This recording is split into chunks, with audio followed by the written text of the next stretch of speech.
Hello, fellow geeks, nerds, and everybody alike. Welcome to the Tech Pod and our first episode ever. Yes, I have gotten so bored that I decided to make my own podcast, or at least attempt to.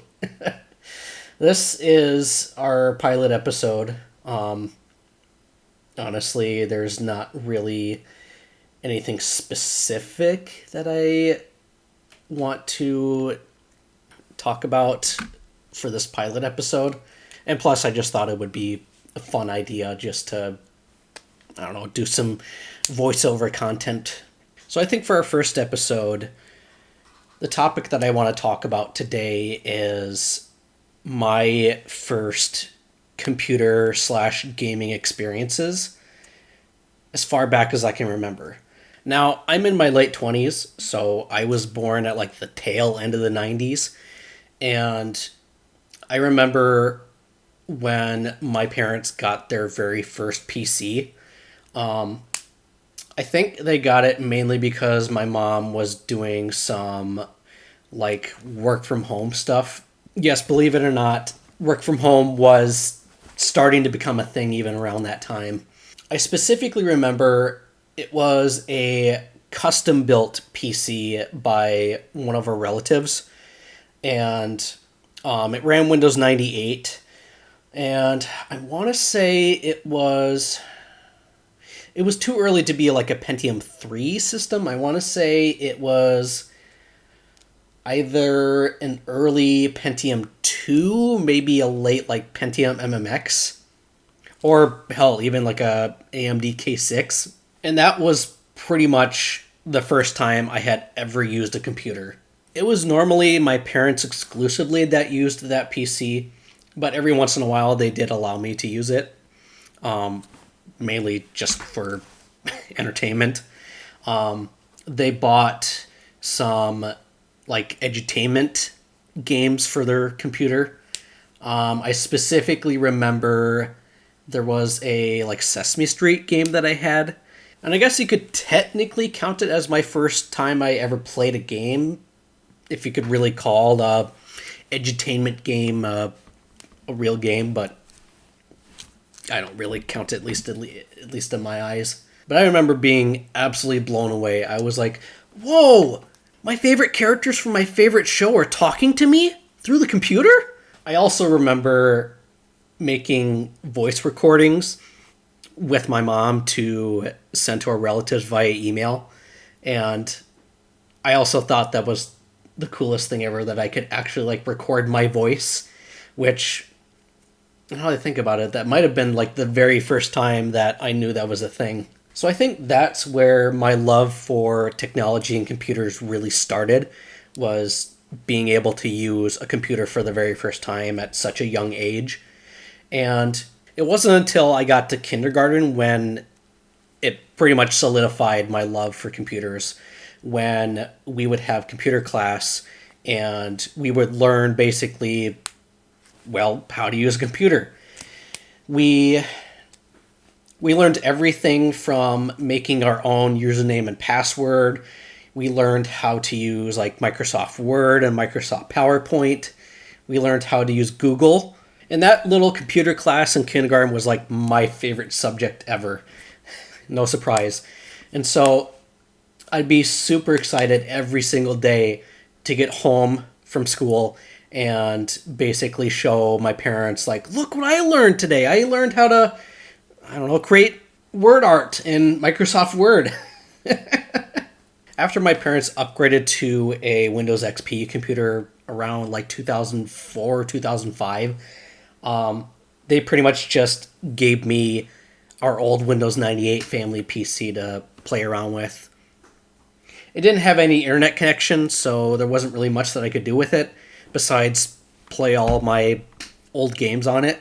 But honestly, that didn't bother me all that much. I loved that computer. I ran that thing into the ground. It was a pretty nice computer, and probably a lot better than what we could have bought from a big box PC store.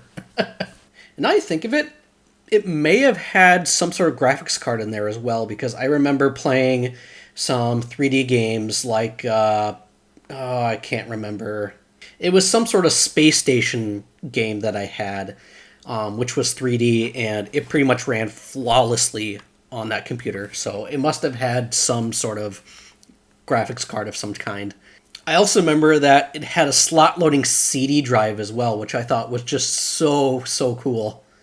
Unfortunately, that drive did not last very long because I don't remember specifically why, but I remember getting really mad about something, and I took one of my I took one of my games and I shoved it into the slot rolling CD drive like as hard as I could, and I heard like a grinding noise and something snapping, and I'm like, oh shit, that's probably not good. Surprisingly, the CD drive still worked for at least a few months after that happened, although eventually it got to the point where it just pretty much quit working entirely. So that was pretty upsetting, not being able to play any of my games anymore because of that CD drive issue. I begged my parents to get it fixed, and they pretty much were like, well, we'll think about it, we'll think about it. I vividly remember when I got home from school, I saw my dad taking that Windows 98 computer and putting it in the back of his pickup. I'm like, Dad, what are you doing? And he said, well, I'm throwing it away. And I was so mad. I was like, Dad, how could you? You said you were going to get it fixed. And he pretty much looked at me. He pretty much looked at me straight in the eyes and said, it's junk. It's an old computer. We don't need it anymore. I will never, I will never forget that. Oh, I was so upset. And that was the last time I ever saw that computer. I remember for a few months after that experience, I would have dreams about about sneaking out of the house and basically going to the dump and trying to find that computer. I know that thing is like long gone at this point, but there's always a thought in the back of my head like what that computer specifically looked like, because I have memories of using that computer, but I don't remember a whole lot about what it actually looked like.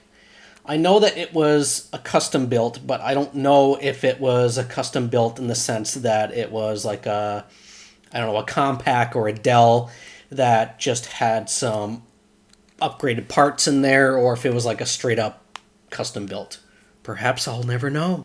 But I eventually got over it when we started using our Windows XP computer, which that computer was also very memorable in the sense that it was really the first time that our family had like, I want to say it was like broadband internet, because I think for a little bit when we had that Windows 98 computer we had dial-up, and with that Windows XP computer it was like the first time we had proper internet. There are so many great memories of playing a ridiculous amount of Flash games on that computer. And it was the same computer that you saw me restore on this channel before. It was an old Dell Dimension 3000, and we pretty much used that computer from the day that we got it back in 2004, 2005 up until probably like 2009 or 2010 when we upgraded to a Windows 7 computer.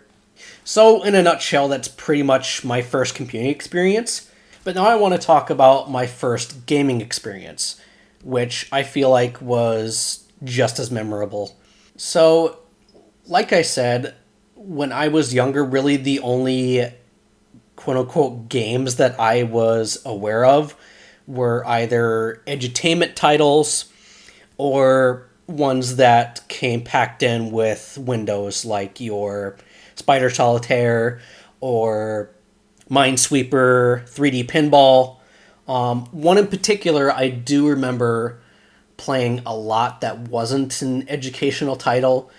I want to say it was called Lose Your Marbles. It was a Sega game on PC, and I watched my mom play that game all the time. And I also remember we had some sort of Monopoly Deluxe game. I think it was a Windows 3.1 software title because it basically ran in this small window right on the Windows desktop. And I remember me and my mom playing that one a lot. But I think the actual first time that I played a proper game or game system was with my dad's Sega Genesis. So he had that Sega Genesis a little bit before I was born. Like I said, I'm in my late 20s. I was born like towards the tail end of the 90s. And I think he had that Sega Genesis at least a few years before I was born.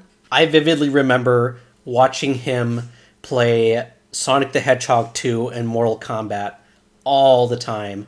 I was probably a little too young to be watching someone play Mortal Kombat. But, Sonic the Hedgehog 2 was perfectly fine. And it may be a slight reason why that is one of my favorite games of all time. I remember my dad bragging about how before I was born, he had beaten both Mortal Kombat and Sonic the Hedgehog 2. And I was like, whoa, that's so cool. Could you do it again? And he pretty much, for the next 5 or 6 years that he had his Sega Genesis, every once in a while he would plug it in and try to beat both of those games. And unfortunately, he never did. He got really, really close a few times, but he never did. Eventually, he unfortunately gave up and pretty much gave that Sega Genesis to me and my brother to play around with. I remember my mother being not too happy about me and my brother playing Mortal Kombat. Not just because of the content, but also the fact that I would beat my brother every single time in that game, and he would get so pissed. He would get so mad, and it was so hilarious. Oddly enough, my dad never had any other games besides Mortal Kombat and Sonic the Hedgehog 2. Except when he gave that console to me and my brother, he did find... what was it? He did find a game at a garage sale. I think it was Batman and Robin, I want to say. It was based on the 90s TV show, the animated TV show. And I was super excited because, I had no idea at the time because I was so young. I had no idea that there was other games that we could play on there. And I'm sure our parents were much happier with me and my brother playing that game than Mortal Kombat. Mainly because it's actually a co-op game, so we're pretty much working together, and that was a much better experience. It's been years since I played that game, although one thing I do remember about it, it was ridiculously difficult. Me and my brother could never get past the first boss. Don't believe me? Look up gameplay on YouTube. It's pretty much up there with Battletoads with the difficulty. Let's jump ahead a little bit to when I got my first console on my own. So I want to say it was around 2006 or 2007. My dad found a GameCube as well as 2 Game Boy Advance systems at a garage sale and bought it for me and my brother, and those 2 were pretty much the very first consoles that we had of our own. Funny enough, my current GameCube, which you've seen on this channel before, that specific GameCube is the exact same one that I've had since then, and it still works perfect. 2 of my favorite games that I had for my GameCube at the time were Super Smash Bros. Melee, and I think it was the SpongeBob movie game, I want to say, which was actually pretty decent. So unfortunately, at the time, I never got to experience Mario Sunshine or Mario Kart Double Dash or any of those other heavy hitters on GameCube. But I was perfectly fine with the very few games that I had. Same thing goes with my Game Boy Advance that I had.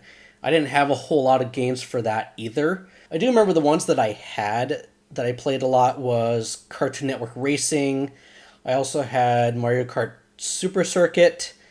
I also had the GBA remake of Super Mario Bros. 2 on there. I also had an Ed and Eddie game, which was another one of my favorites. I even had a copy of Super Mario Land, which was on the original Game Boy, that I enjoyed playing as well. Me and my brother loved our GBAs. Even though it was the original models, which took AA batteries and had no backlight, we played the hell out of them. So I'd say my parents pretty much got their money's worth when they got those Game Boy Advance systems for me and my brother. Unfortunately, it meant that we went through batteries like crazy, so that was not fun. We didn't have those GBA systems for very long, mainly because we both got a Nintendo DS for Christmas around that time, and the fact that we could still play our old GBA games on there was definitely a plus. It was also around that time that we picked up a PlayStation 2, one of the slim models, and I remember me and my brother having a lot of fun with that as well. We even took that thing with us for camping trips so that we could watch DVDs on it. From there on, around like late 2007, early 2008, we got a Wii, which we also loved and played a ridiculous amount of. And yeah, I'd say that is pretty much my first gaming experiences in a nutshell. I may not have had very many games for the consoles that I grew up with, but when you're that young and in the middle to lower class, you're pretty much happy with whatever you get. And it shouldn't surprise anybody who's watched this channel before. I'm pretty much a big gamer even to this day. So yeah, that's pretty much all I got. Not really a whole lot to talk about for this pilot episode. But this is something new that I'm trying, so I don't really have anything planned out in terms of what I want to do with this series. But I figured I would try something new. So, yeah, let me know what you think, and perhaps I might continue the series. We'll see.